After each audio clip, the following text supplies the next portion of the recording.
성경에서 우리에게 가르치는 행복의 길은 단답형이나 줄긋기가 아니라고 말씀을 드렸습니다.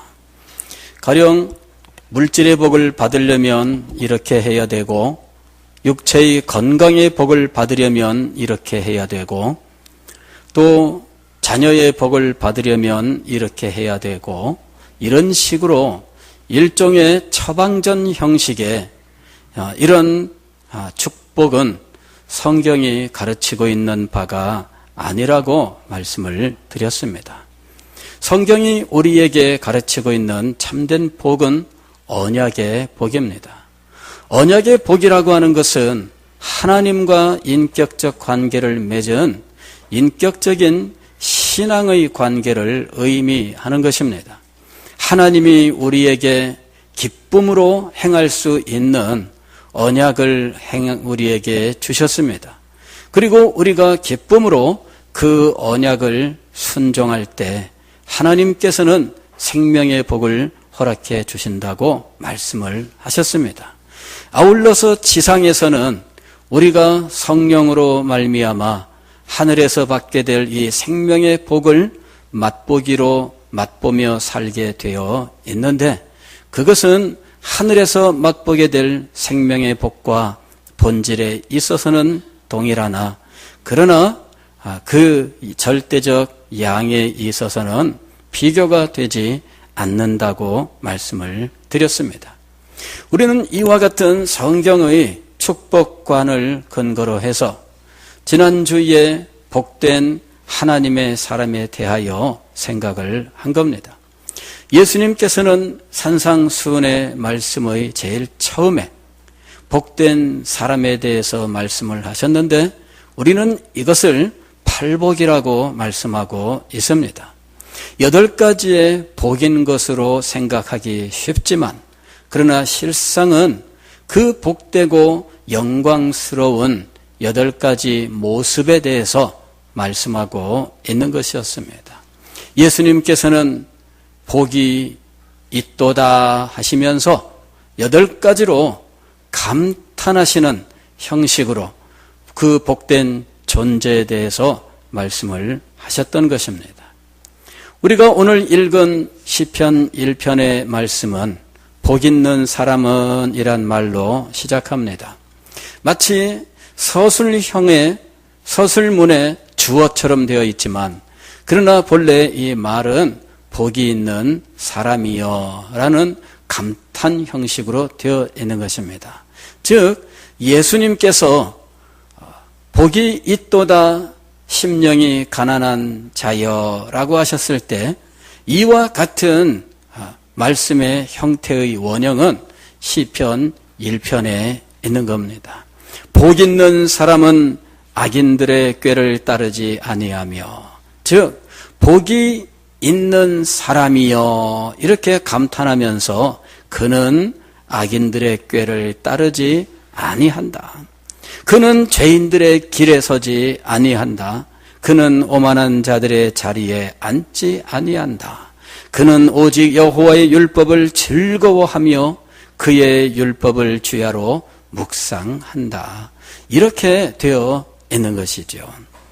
지금 여기 시편도 복이 있는 단답형의 행동, 즉 마치 콧물이 흐르는가 콧물 흐르는 것에 대한 처방, 기침을 하는가 기침에 대한 처방, 이런 식의 특효약이 되는 어떤 처방 같은 축복관을 가르치고 있지 않다는 겁니다. 물질에 대한 축복관, 행동, 영적인 축복, 이것에 대한 우리의 행동, 이런 식으로 처방전식으로 축복을 가르치고 있지 않습니다. 성경은 복된 사람에 대해서 가르치고 있는 겁니다. 복된 사람, 그 복된 사람은 콧물이나 기침 정도가 아니라 그의 온몸의 건강과 생명력과 같은 이런 축복을 하나님께로부터 받는 겁니다. 3절 말씀을 보면 그는 시냇가에 심은 나무가 철을 따라 열매를 맺으며 그 잎사귀가 마르지 아니함 같으니라고 말씀합니다. 그는 시냇가에 심은 나무와 같다, 이렇게 형상화해서 그의 축복에 대해서 말씀합니다. 시냇가에 심은 나무라고 하면 어디에 심기우느냐에 따라서 그의 성장이 달라요. 나무의 건강, 나무의 성장, 이것은 어디에 심기는지에 따라서 전혀 달라진다고 하는 것이죠. 우리 교회의 화단이 지금 이렇게 기역자로 되어 있습니다. 전면에 출입문 좌우에 화단이 있고, 그 다음에 교회 옆에 주차장 쪽으로 화단이 있는데, 요 화단이 다 같은 화단이지만, 그리고 크지도 않은 화단인데 어디에 심기느냐에 따라서 그 성장이 달라요. 어디에 심겼느냐에 따라서 꽃도 달라져요. 참 신기합니다. 지금 우리 교회가 지금 이쪽이 지금 남쪽이에요. 그래서 이 남쪽에서 해가 따뜻하게 비치거든요. 그러니까 잘 되는 곳은 이쪽 편이에요. 이쪽 편. 그리고 방향이 조금만 틀려도 햇볕 받는 양이 달라서 같은 꽃도 전혀 다른 모습을 보여주고 있습니다.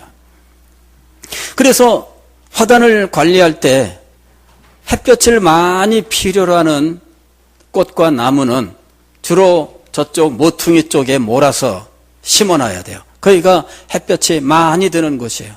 이쪽 목련나무 있는 쪽으로는 햇볕이 덜 들어요. 그늘도 있고 뭐 여러 가지 조건이 안 좋습니다. 그래서 거기에 심는 것들은 햇볕을 좀 덜 받아도 괜찮은 것을 심어야 하는 거죠.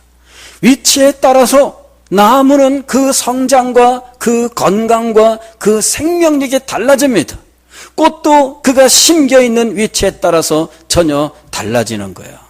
오늘 성경에서 복 있는 사람을 시냇가에 심은 나무라고 말씀하는 이유는 그가 심겨진 위치가 참으로 복되고 영광스러운 위치라고 하는 것을 말씀하고 있는 거예요. 나무가 시냇가에 심겼으니 얼마나 위치가 좋은지.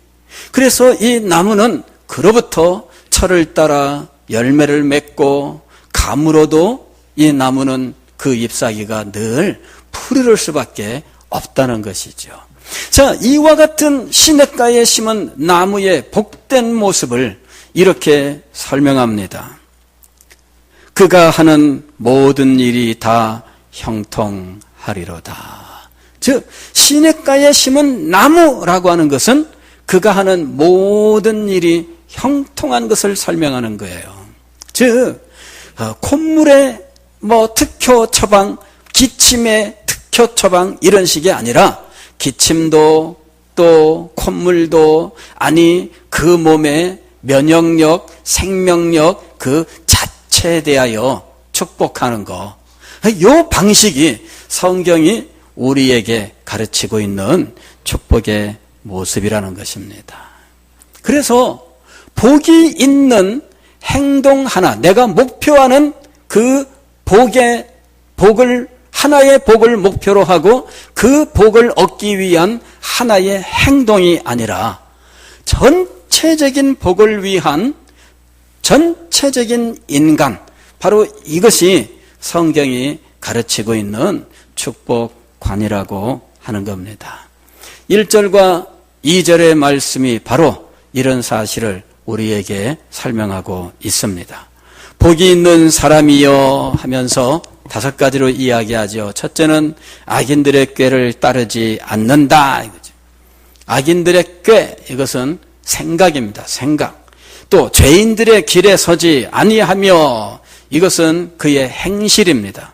오만한 자들의 자리에 앉지 아니하고, 이것은 그의 삶을 가리키는 것이죠. 즉 그의 생각과 그의 행실과 그의 삶이 악한 원리에 서 있지 않습니다. 악인들, 죄인들, 오만한 자들, 이런 사람들의 특징은 그들의 원리가 악의 원리에 세워져 있다는 거예요. 즉 하나님과 상관이 없는 사람들을 가리키고 있습니다. 그러므로 그들의 삶 속에는 하나님이 계시지 않습니다. 그들의 삶의 원리에는 하나님의 가르침이 없습니다. 하나님이 계시지 아니하고 하나님의 가르침의 원리가 삶 속에 없습니다. 그들의 생각 속에서나 그들의 행실 속에서나 그들의 삶 속에서는 이런 것들이 없습니다. 자, 이런 죄인과 악인과 오만한 자들이 아닌 진정으로 복된 하나님의 사람은 어떠냐 하는 거죠. 오직 여호와의 율법을 즐거워하여 그의 율법을 주야로 묵상하는도다. 지금 여기서 말씀하고 있는 것은 하나님과의 친밀한 교제를 의미하는 거예요. 어떤 사람이냐라고 하는 것은 어떤 교제를 나누고 있느냐 하는 것을 우리들에게 말해주는 겁니다. 성경을 보면은 창세기 5장에서 아담의 후손들에 대해 말씀하는 중에 에녹이라고 하는 사람이 등장합니다. 이 에녹은 무드셀라를 낳은 후 300년을 하나님과 동행하였다라고 기록합니다. 그리고 하나님께서 그를 데려가심으로 다시 보이지 않는다고 이야기합니다. 즉 그는 죽음을 보지 아니하고 하나님께 들림을 받은 인물이었는데 그가 그렇게 죽음을 보지 아니하고 하나님께 들림을 받은 이유는 하나님과 동행하는 삶을 살았기 때문이었습니다. 하나님과 동행하는 삶은 도대체 무엇일까? 한마디로 말씀을 드리면 하나님과 친밀한 사랑의 교통, 사랑의 교제 속에서 살았다 하는 거죠. 히브리서 11장 5절 말씀을 보면 에녹에 대해서 이렇게 설명합니다. 그는 옮기우기 전에, 즉 하늘로 죽임을 보지 않고 들림을 받기 전에 하나님을 기쁘시게 하는 자라 하는 증거를 얻었느니라. 하나님을 기쁘시게 하는 자라 하는 증거를 얻었느니라. 즉 하나님과 동행하는 삶을 히브리서 기자는 하나님을 기쁘시게 하는 삶으로 설명하고 있는 거예요. 하나님을 기쁘시게 하는 삶, 그의 관심은 하나님을 기쁘시게 하는 것에 있어요. 하나님과 함께 그의 인생길을 가는 동안에 하나님 이거는 어떻습니까? 이건 어떻습니까? 늘 하나님에게 묻죠. 여러분들도 사랑하는 사람과 같이 길을 가보세요. 그러면은 기쁘게 하고자 하는 마음이 있는 이 사람이 나에게 어떻게 하는지 한번 보세요. 내 말과 내 표정과 내 몸짓과 모든 것에 관심을 가져. 그리고 함께하는 그 현장 주변에 관심을 가져요. 이거 어때요? 야, 꽃이 너무 아름답다 그러는 거예요. 꽃이 아름다운 이유는 끝꽃 자체가 아름답기도 하겠지만 지금 기쁘시게 하고자 하는 사랑하는 사람과 함께 있는 그 자리에 있는 그 꽃이 아름다운 거예요. 여러분 지금 마음속에 기쁨이 없고 막 서로 다투어가지고 화가 나가지고 같이 길을 가다가 아이까짓 뭐 니는 가라 뭐 니 갈 데로 가라 나는 나대로 간다 뭐 이러고 가는데 주변에 뭐 경치가 기가 막히게 아름다워요. 그거 눈에 들어올까요? 안 들어올까요? 그게 마음의 기쁨이 될까요? 안 될까요? 사랑의 교제가 있을 때 주변의 환경도 그에게 무한한 기쁨이 되는 거예요. 햇볕도 다르고 바람도 다르고 꽃도 달라요. 풀도 달라요. 하나님을 기쁘시게 하는 사람은 하나님과 함께 가는 그의 인생길을 정말 다르게 살아가고 있는 거예요. 하나님 여기 아이스크림 가게가 있네요. 아이스크림 드시겠습니까?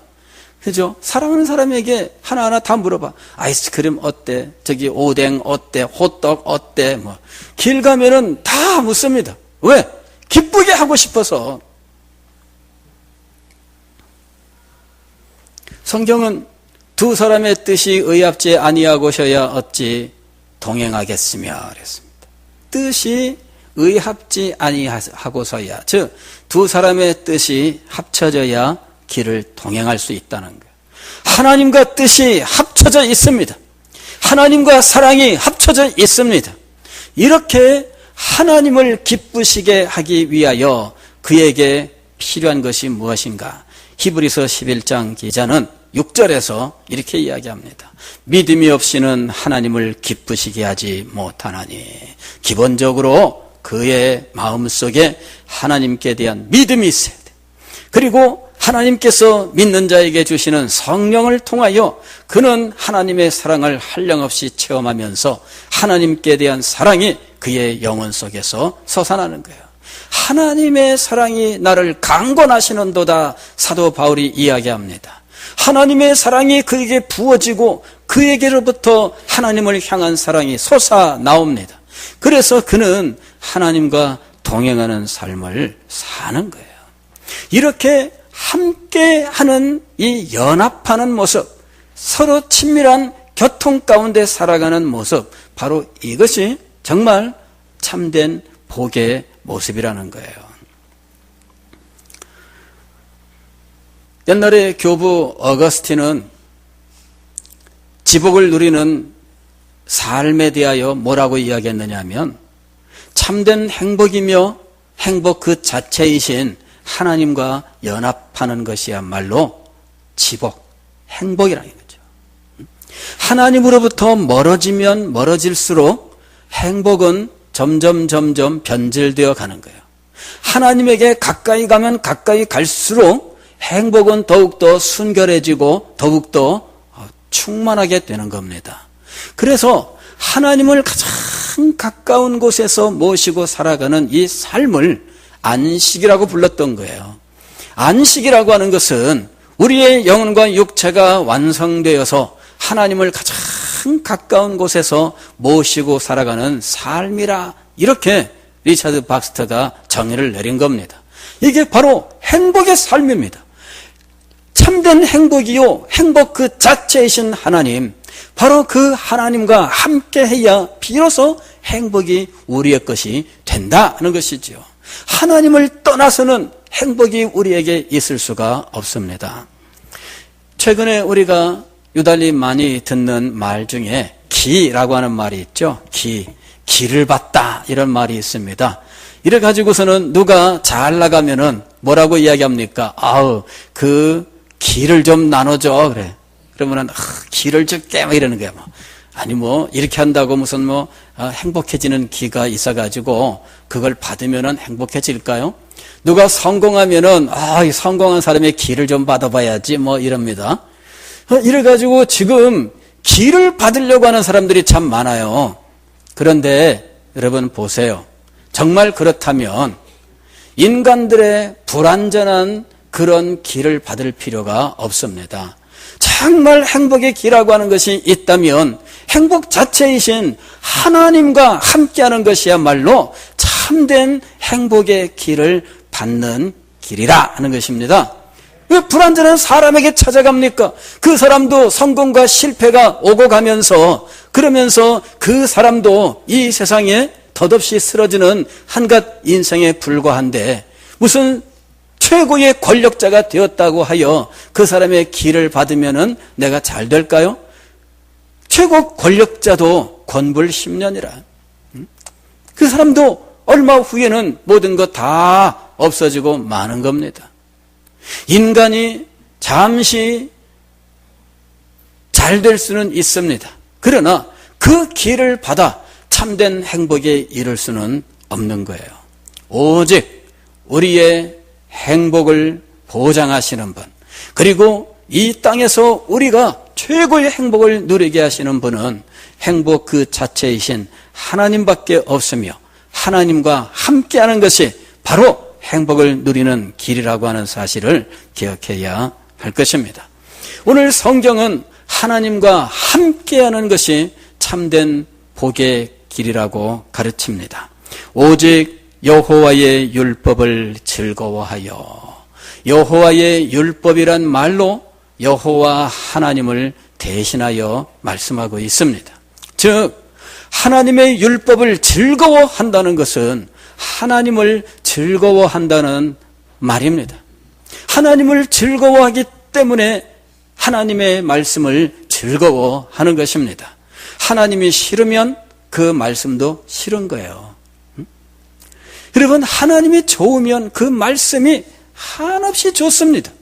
바로 이런 관계 때문에 오직 여호와의 율법을 즐거워하여 그의 율법을 주야로 묵상한다, 이렇게 말씀하고 있는 것입니다. 여호와 하나님과의 친밀한 교제입니다. 여호와를 즐거워하는 것이에요. 이것이 행복의 첫 번째 단계예요.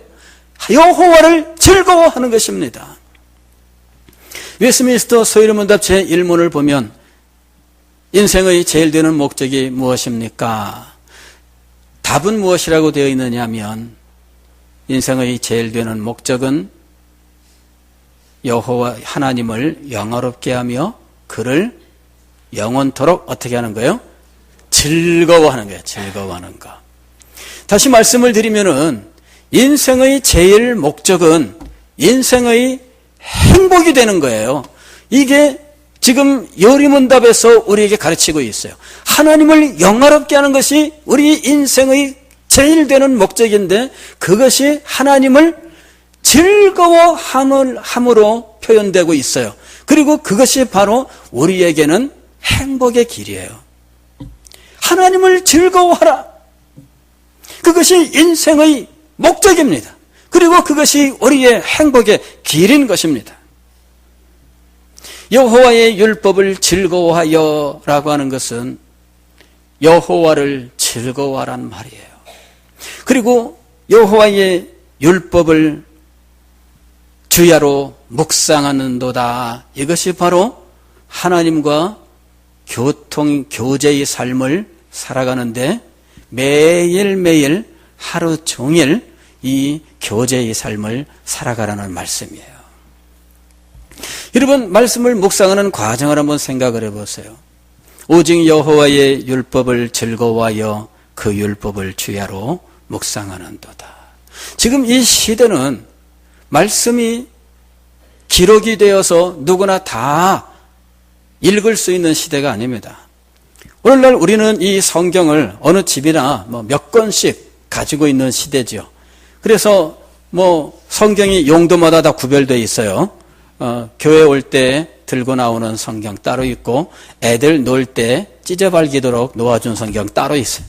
심지어는 애들 장난감 성경도 따로 있는 거예요. 이거는 애들이 찢고 그리고 그래도 관심도 안 가져요.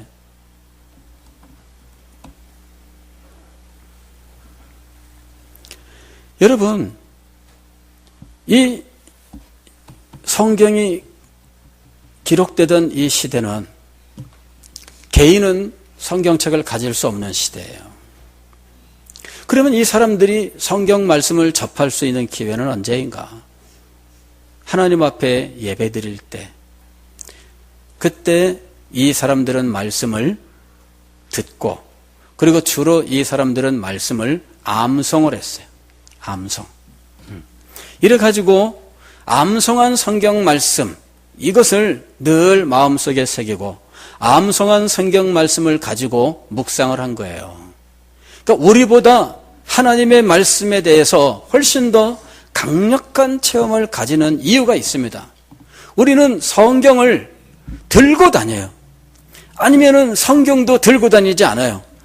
주일날 성경 가지고 교회에 오는 사람 숫자는 예전과 비교할 때 지금은 거의 교회 오면은 찬송가 스크린으로 보여주죠. 성경 말씀 스크린으로 보여주죠. 교회 갖고 올 필요 없어요. 그러면 교회 성경책 안 갖고 오는 사람이 집에서는 성경을 읽을까? 있을 수는 있겠지만 아마 많은 사람들은 성경 안 읽을 거예요. 성경하고 상관이 없는 삶을 살아요. 그래도 교회는 다닐 수 있는 거예요. 그게 오늘 우리 현실이에요. 매일매일 성경을 읽는 사람, 그리고 이 성경에 읽은 바 하나님의 말씀을 묵상하고 기도하며 순종하려고 하는 사람의 숫자는 점점 줄어들고 있는 시대예요. 성경을 들고 다니지 않는다는 것 자체가 이제는 성경이 우리의 삶에서 점점 멀어지는 것을 증명하고 있어요. 물론 연세가 들거나 건강 문제로 인해서 이 성경을 들고 다니기 어려운 분들도 있을 수는 있습니다. 있을 수는 있습니다. 예전에 제가 어느 교회에 있을 때요, 90 넘은 권사님이 계셨는데 그분은 성경책 제일 조그만한 거, 이만한 거 성경책을 늘 가방에 넣어가지고 오셔요. 왜? 힘이 없으니까. 성경책 이만한 거는 들질 못하는 거예요. 이거 들고 교회에 오려면 못 들고 와요. 그러니까 이 성경책의 4분의 1 정도 되는 이 제일 작은 성경책을 쓰시는데, 신기한 거는 이 권사님이 그 작은 성경을 읽을 수 있다는 거였어요. 그 성경을 꺼내들면 제가 물어봤습니다. 권사님, 그 성경 보이십니까? 보인대. 아니, 어떻게 90이 넘었는데 그 성경이 보이십니까?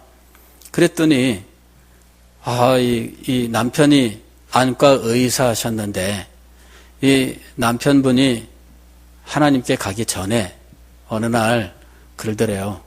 이제 아직 병원하고 있을 때 내가 당신 평생 눈 걱정하지 않도록 내가 다 해준다. 그랬더니 뭔가를 했대요.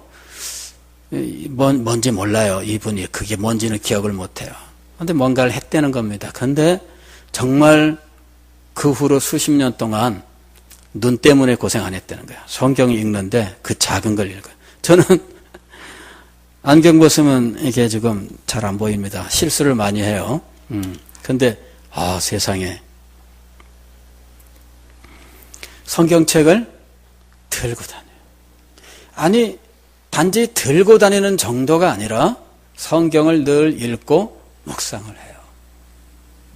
그런데 가장 강력한 묵상의 방법은 뭐냐면은 성경 말씀을 암기한 이 말씀을 수시로 묵상하는 겁니다. 그래서 지금 이 시대의 모습을 생각하면 우리들은 하나님의 말씀과 함께하는데 너무나 부족하다, 이렇게 생각하는 겁니다. 하나님의 말씀을 주야로, 이거는 늘 말씀과 함께하는 것을 의미하는 거예요. 묵상한다는 말은 히브리어로는 작은 소리로 읊조리다, 이런 뜻이에요. 작은 소리로 읊조리다. 그러니까 중얼중얼한다, 이런 말이겠죠. 중얼중얼하면서 이 말씀을 속으로 생각하는 거예요.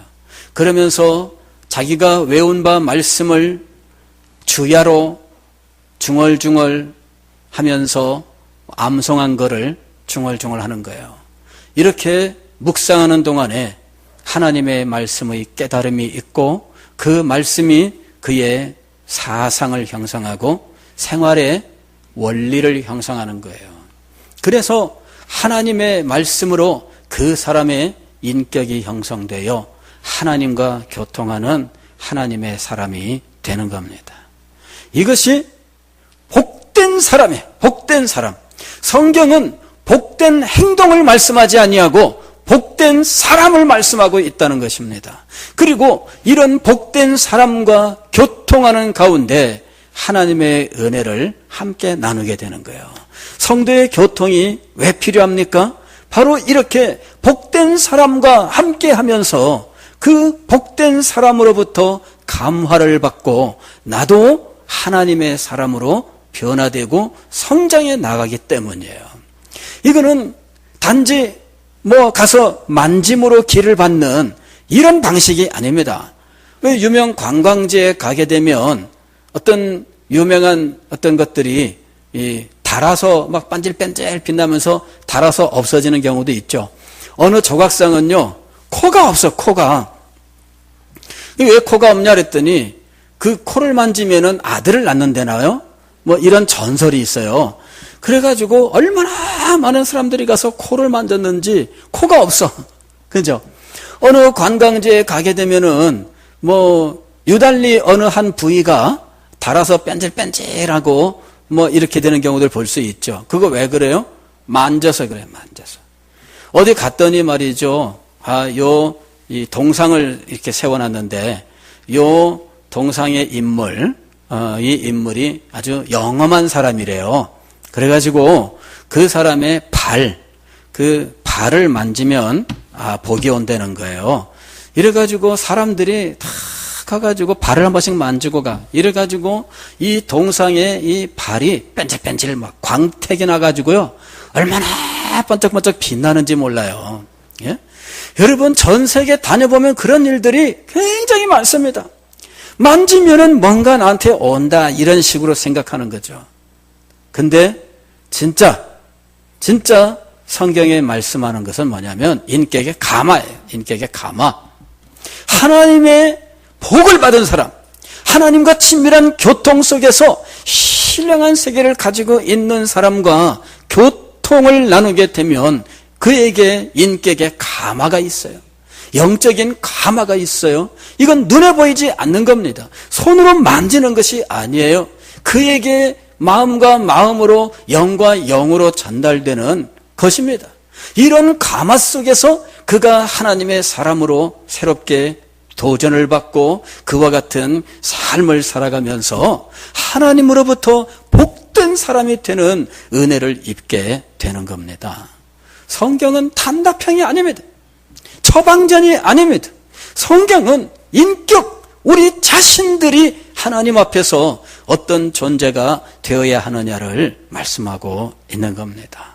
사랑하는 성도 여러분, 주님께서 여러분을 보실 때 복된 사람이여 라고 감탄할 수 있을 만큼 정말 시냇가에 심기운 나무처럼 철따라 열매를 맺고 그 잎사귀가 마르지 아니하는, 그가 하는 모든 일이 형통케 되는 이런 복된 사람이 되기를 원하지 않으십니까? 여러분, 이런 사람이 되어야 됩니다.